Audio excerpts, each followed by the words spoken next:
નમસ્કાર મિત્રો, આજના આ ખાસ અને રસપ્રદ વિશ્લેષણમાં આપણું સ્વાગત છે. સમુદ્રની ભરતીની અવકાશીય લય. ચાલો ફટાફટ સમજીએ આ અદ્ભુત બ્રહ્માંડીય યાંત્રિક વ્યવસ્થાને. તો ચાલો સીધા જ મુદ્દા પર આવીએ. ક્યારે વિચાર્યું છે કે આ અફાટ સમુદ્રનું પાણી દરરોજ ચોક્કસ સમયે કિનારા તરફ કેમ ધસી આવે છે અને પછી અમુક કલાકો બાદ બરાબર પાછું કેમ ફરે છે? સદીઓથી સમુદ્રમાં આવતી આ ભરતી અને ઓટ એક મોટું રહસ્ય રહી છે. આ માત્ર પાણીની આમતેમ થતી કોઈ સામાન્ય હિલચાલ નથી હો. આ તો આપણી પૃથ્વી અને પેલા અનંત બ્રહ્માંડ વચ્ચેના એક અત્યંત શક્તિશાળી અદૃશ્ય કનેક્શનનું સીધું પરિણામ છે. આ પાછળનું વિજ્ઞાન જાણવું ખરેખર રોમાંચક છે, કારણ કે તે આપણને બતાવે છે કે આપણો ગ્રહ અંતરિક્ષની ગતિવિધિઓ સાથે કેટલો ગાઢ રીતે સંકળાયેલો છે. હવે આટલી વિશાળ અને અવિરત ચાલતી પ્રક્રિયા કંઈ કોઈ એકલા હાથે તો થઈ શકે નહીં, ખરું ને?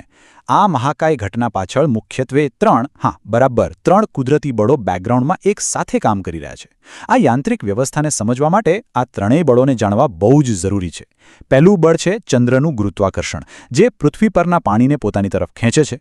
બીજું છે સૂર્યનું ગુરુત્વાકર્ષણ બળ, જે ભલે દૂર છે છતાં પોતાની અસર ચોક્કસ જન્માવે છે. અને ત્રીજું અત્યંત અગત્યનું ફેક્ટર છે પૃથ્વીની પોતાની ધરી પર ફરવાની ગતિ. પૃથ્વીના ગોળ ફરવાથી જે સેન્ટ્રીફ્યુગલ ફોર્સ એટલે કે કેન્દ્ર ત્યાગી બળ ઉત્પન્ન થાય છે ને, તે પાણીને બહારની તરફ ધકેલે છે. આ ત્રણ અદૃશ્ય તાકાતોનો ગજબનો તાલમેલ જ દરિયાના આટલા મોટા જળરાશિને દરરોજ કંટ્રોલ કરે છે. પણ અહીં સૌથી નોંધપાત્ર વાત એ છે કે આ ત્રણેય કુદરતી બળોમાંથી દરિયા પર સૌથી મોટો કમાન્ડ અને પ્રભાવ જો કોઈનો હોય તો તે છે ચંદ્રનું ગુરુત્વાકર્ષણ બળ. આપણો આ અવકાશી પડોશી એટલે કે ચંદ્ર એક અત્યંત શક્તિશાળી ચુંબક જેવું કામ કરે છે. જરા કલ્પના કરો કે પૃથ્વીની ચારે બાજુ પાણીનું એક પ્રવાહી કવર છે અને ચંદ્રનું ગુરુત્વાકર્ષણ એક અદૃશ્ય દોરીની જેમ આ પાણીને સતત પોતાની તરફ ખેંચી રહ્યું છે. આ ખેંચાણ એટલું પ્રચંડ હોય છે કે પૃથ્વીનું કઠણ પડ તો પોતાની જગ્યાએ અકબંધ રહે છે, પણ પ્રવાહી સ્વરૂપમાં રહેલો સમુદ્ર સીધો ચંદ્રની દિશામાં ખેંચાઈ આવે છે. બસ આ જ પ્રાથમિક બળ છે જે આખી ભરતી ઓટની સિસ્ટમનું મેઇન સંચાલન કરે છે. હવે અહીં એક બહુ જ ઇન્ટરેસ્ટિંગ વૈજ્ઞાનિક વિરોધાભાસ આવે છે, જે આપણી સામાન્ય સમજને પડકારે છે. જો આપણે સૂર્ય અને ચંદ્રની સરખામણી કરીએ તો સૂર્ય કદમાં અને દળમાં ચંદ્ર કરતાં લાખો ગણો મોટો છે, રાઈટ? તેનું ગુરુત્વાકર્ષણ પણ એટલું જ વિશાળ છે. પણ સૂર્ય આપણાથી આશરે 15 કરોડ કિલોમીટર દૂર આવેલું છે, જ્યારે બીજી બાજુ ચંદ્ર ભલે સાઇઝમાં ઘણો નાનો હોય પણ તે પૃથ્વીની એકદમ નજીક છે. અને ફિઝિક્સના એક પાયાનો નિયમ કહે છે કે અંતર વધે એમ ગુરુત્વાકર્ષણની અસર ઝડપથી ઘટે છે. એટલે જ્યારે દરિયાને ખેંચવાની વાત આવે ને, ત્યારે કદ કરતાં અંતર વધારે નિર્ણાયક ભાગ ભજવે છે. ચંદ્રની આ નિકટતા જ તેને સૂર્ય કરતાં સમુદ્રના પાણી પર બમણા કરતાં પણ વધુ પાવરફુલ પ્રભાવ પાડવાની ક્ષમતા આપે છે. કમાલ કહેવાય ને? તો ચાલો સ્ટેપ બાય સ્ટેપ સમજીએ કે આ ખેંચાણ ખરેખર ભૌતિક સ્વરૂપમાં કઈ રીતે આકાર લે છે. જ્યારે ચંદ્ર પૃથ્વીની બરાબર ઉપરથી પસાર થાય છે ત્યારે તે પોતાની નીચે રહેલા સમુદ્રના પાણીને પૂરી તાકાતથી ખેંચે છે. આ જોરદાર ખેંચાણને લીધે દરિયાની સપાટી પર પાણીનો એક મોટો ઉભાર એટલે કે ટાઇડલ બલ્જ રચાય છે. પાણી ત્યાં એકઠું થઈને ફૂલી જાય છે.